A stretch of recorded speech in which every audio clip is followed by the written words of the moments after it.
Well, now they can. Shred lets you send self-destructing messages over Slack and email using an Outlook plugin. The messages can be set to expire after a certain number of views or after a period of time. You can try Shred for free for 90 days. Visit shred.me to check it out. That's shred.me. By this time, Lorenzo had already reached out to VTech multiple times.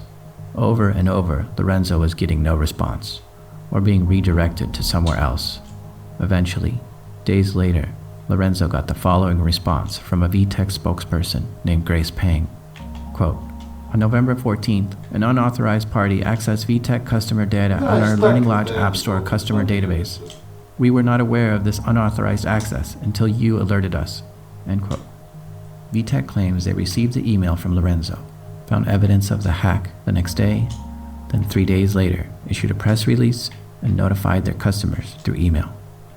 Their initial press statement was vague and unclear as to what was taken and who was impacted. They also said the passwords were encrypted, but technically MD5 hashing is not an encryption method. The date didn't line up either, because the data in the dump was timestamped 2 days after they said the breach took place. But they did take down the following websites: planetvtech.com, vsmilelink.com, and sleepybearlullabytime.com.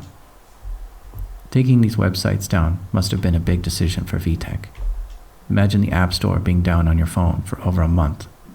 No updates, no downloads, no sending messages between devices. Their toys lost major functionality during that time, but the company did the right thing by shutting the servers down. If not, they would have attracted many other hackers and had a much bigger catastrophe on their hands. Once the vulnerable websites were offline and a press statement was issued, Lorenzo then published his article indicating VTech suffered a data breach. He published all the details of what the hacker had given him. Troy Hunt followed up with a scathing blog post of his own. The news spread quickly of VTech's poor security controls. Parents around the world were outraged their children's information was leaked. VTech is a company based in Hong Kong, but they have a large market in the US, Spain, UK, Germany, and France.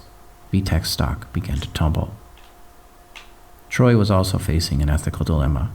His website, haveibeenpwned.com, allowed users to search emails that were seen in public data breaches. He added the 4.8 million email addresses to his site, but refused to make the children's names searchable. The hacker who broke into VTech took another look at the data he grabbed. To his surprise, he found even more data than he initially realized.